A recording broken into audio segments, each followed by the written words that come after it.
Vamos ao vídeo de hoje. Sejam todos bem-vindos. Na mesma medida que nós dizemos, olha, o sujeito acredita em tal coisa, bom, sempre se tem um problema quantitativo, quanto ele acredita nisso. Ele acredita ao ponto de ele fundamentar as suas ações, decisões nessa crença, ou é uma coisa apenas que ele usa para criar uma autoimagem perante os outros? Dito outra, eu me lembro da imagem do Ortega y Gasset, quer dizer, que só vale as ideias dos náufragos, quer dizer, aquela ideia que na hora que você está afogando, você ainda se apega a ela como se fosse uma tábua de salvação. Nessa ideia, nessa crença, você realmente tem fé. As outras não tanto. Quer dizer, na hora de morrer, quanto vai sobrar das suas crenças? Então, se nós queremos analisar a vida real e não apenas um jogo de palavras, então nós temos que ver por baixo das crenças religiosas ou antirreligiosas ou ideológicas admitidas, qual é o fundo de experiência real. Então, por exemplo, seria interessante você pegar um personagem relativamente simples, não é nenhuma alma de grande profundidade, como o seu Lula, por exemplo, e perguntar para ele qual a dimensão, a profundidade, vamos dizer, da crença dele, até que ponto ele é um petista realmente. Mas, eu não acho que essa pergunta seja fácil de responder, também acho que ninguém analisou isso, porque dizer, as pessoas que vêm com respostas prontas, dizem, não, o Lula é um comunista, o Lula é um neoliberal, o Lula é isso, o Lula é aquilo, são milhares, isso aí só confunde. Ninguém perguntou realmente, quer dizer, ninguém tentou analisar essa questão realmente. Para isso precisaria acompanhar, fazer um trabalho como esse Dr. Andrew Hodges fez com o Obama aqui, que ele pega vários discursos do Obama e analisa como se fosse o texto de uma psicoterapia, como se fosse as confissões de um paciente, tá certo? Tentando descobrir por trás do discurso ostensivo qual é o discurso interior que corresponde a isso, e por baixo desse discurso quais são os sentimentos efetivos. O Dr. Andrew Hodges, baseado no que ele aprendeu com outro gênio da psicoterapia, que foi o Robert Langs, desenvolveu este método de análise do discurso, que tem obtido resultados absolutamente espetaculares. O livro que ele escreveu sobre Obama é uma obra-prima, sem dúvida. Então ali você fica conhecendo a pessoa do Obama real, por baixo da figura desempenhada. Então, um estudo desse tipo com relação a Lula, o Dilma, jamais foi feito, nem Zé Dirceu, nem coisa nenhuma. Eu mesmo conheci bem o Zé Dirceu na juventude, eu tenho dificuldade para saber o que o Zé Dirceu realmente acredita. Se você tem a ideologia comunista, sem dúvida, é um discurso de autojustificação, quer dizer, ele se justifica as suas ações em função da sua lealdade a um movimento revolucionário, etc, etc. E isso, sem dúvida, é parcialmente verdadeiro. Mas isso é a motivação última. O que está realmente por baixo? Em geral, as pessoas não fazem essa análise nem com relação a elas mesmas. Não perguntam o que eu acredito mesmo. Quer dizer, o que é aquilo que, no momento decisivo, orientará as minhas escolhas mais importantes e mais dramáticas. Essa é a sua verdadeira crença. O resto são camadas de discurso, ou de autojustificação, ou de autoapresentação. Às vezes é apenas um rótulo, é um rótulo publicitário. Todos nós temos todas essas camadas. Temos o nosso rótulo publicitário, temos várias camadas de discurso embaixo. E tem, vamos dizer, aquilo que o Ortega y Gasset chamava o núcleo insubornável, que é aquele ponto que está bem no centro e que sabe a verdade sobre você mesmo. Claro que muitas pessoas não chegam até esse fundo, mas se nós chegamos até o nosso fundo insubornável, que sabe a verdade sobre nós, então é claro que isto nos tornará mais fácil descobrir onde está o fundo insubornável dos outros. Mas se você não chegou lá, eu não conheço outro método para chegar lá, senão o método da confissão interior. Não é a confissão sacramental. A confissão sacramental, como diz a própria palavra, é só para sacramentar. Você não vai lá chegar no padre, e contar para ele tudo o que se passou na sua cabeça durante seu exame de consciência. Isso aí não haveria confessionário que chegasse no mundo. Tá certo? Mas você faz apenas um resumo, né, formal, para ele sacramentar a sua confissão, sacramentar o seu arrependimento. Quer dizer que não é ali que você está fazendo a confissão. Na verdade, a confissão você já fez. Ali você está apenas sacramentando. Né? Então, este método da confissão interior, ele nos revela surpresas absolutamente fantásticas. Eu pratico isso há 10 anos, ou mais. E estou sempre descobrindo coisas que estavam mais no meu fundo e que eu não tinha sequer percebido antes.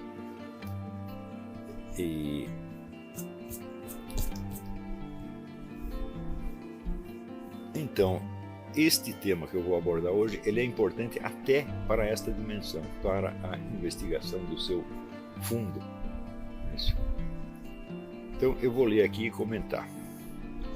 Nos séculos que antecederam o advento do nosso Senhor Jesus Cristo, duas concepções do universo desenvolveram-se em direções opostas, uma entre os gregos, outra entre os judeus.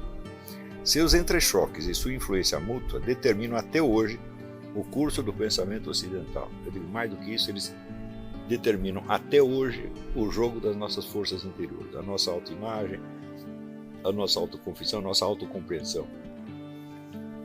Chamarei a primeira concepção anancástica e a segunda dialógica. Já explico por quê. Antes de explicá-las, é preciso apelar a uma velha noção do senso comum, segundo a qual existem forças cósmicas ou supracósmicas que moldam, limitam e determinam as possibilidades do discurso do destino humano. Essas forças podem ser compreendidas como materiais ou imateriais, naturais ou divinas. Presta atenção que você explicá-las como materiais ou imateriais, naturais ou divinas, já é uma interpretação que você faz delas. Quer dizer, você tem embaixo, vamos dizer, a sua vivência ou a sua imaginação dessas forças, e em cima você tem o rótulo, por assim dizer, filosófico e ideológico que você dá a elas. Então, esse exame já tem que ser feito em dois níveis. Você tem, vamos dizer, a análise do discurso e você tem embaixo a análise da vivência efetiva. O homem vulgar dos nossos dias, aquele que tem opiniões sobre todos os assuntos, é em geral estúpido demais para atinar com o caráter permanente e sobre-humano dessas forças. Dos fatores que pesam sobre o curso da sua vida, ele só percebe o acidental e imediato, atribuindo seus fracassos e dificuldades ao acaso ou a interferências humanas, seja individuais, seja sociais. Então, isso quer dizer que, quando você explicar uma coisa pelo acaso, significa apenas que você não tem explicação nenhuma. Isso aconteceu por acaso, quer dizer, eu não sei por que aconteceu. Isso pode haver ou uma multiplicidade inabarcável de fatores, cada um por si mesmo não pesa nada, mas a combinação deles produziu um resultado, né? Ou então existe um fator totalmente desconhecido, que causou isso e que me escapa.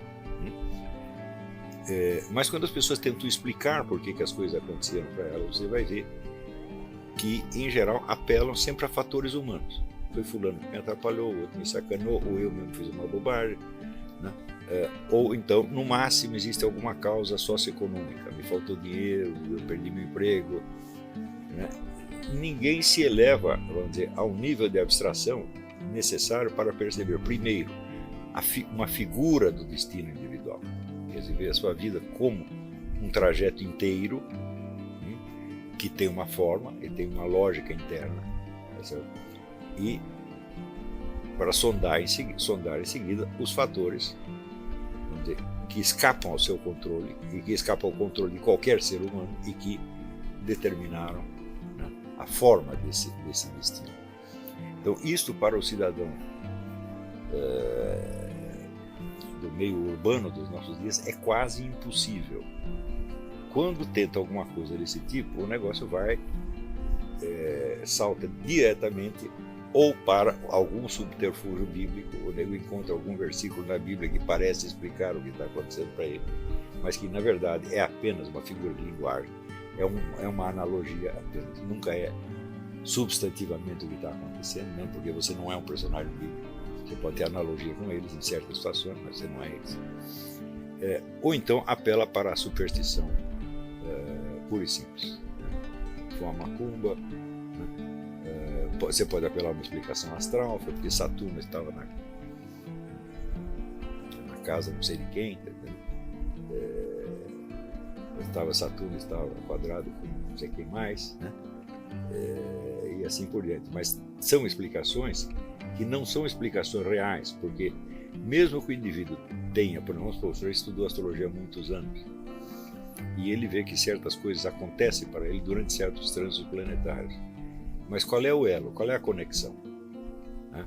Qual é o processo causal? Ele não sabe. Então isso não é uma explicação verdadeira. Quer dizer, você dizer, olha, assim, minha mulher fugiu, ou você dizer, Saturno passou pela minha 7ª casa, são só duas maneiras de dizer a mesma coisa. Você está traduzindo em linguagem astrológica e não encontrando uma explicação astrológica. Né? Então, vamos dizer, o número de subterfúgios verbais pelos quais as pessoas escapam à perplexidade da existência, né, e escapam à constatação de que não estão entendendo nada, que é de fato a condição humana mais permanente, é muito grande. Você tem um repertório imenso dessas coisas. Você pode apelar para explicações psicanalíticas, você pode apelar para o marxismo-leninismo, para a luta de classes, você pode apelar para a Bíblia, para qualquer coisa, mas tudo isso é apenas trocar o nome do problema. Não é encontrar o processo real, você tá entendendo? Às vezes, quando você encontra o processo real, ele nem tem nome, quer dizer, porque ele não corresponde a nenhuma dessas linguagens que você está habituado. Aqui não tem linguagem astrológica, não tem linguagem bíblica, não tem linguagem psicanalítica, não tem linguagem sociológica, nada, apenas um processo interior e exterior que me aconteceu. E quando você percebe o encadeamento efetivo, fala, bom, ele não tem nome, ele não se enquadra em nenhum conceito que eu conheça. Isso também acontece, né? Mas você vê que, em geral, as pessoas nem buscam esse tipo de explicação. Eles se contentam, vamos dizer, com uma troca de nome e está mais que bom. Em geral, esse nome não vai passar a manter da circunstância mais imediata. Né? Faça parte deste canal. Inscreva-se. Comente o que você acredita. Compartilhe. Isso é fundamental para a mensagem ir mais longe.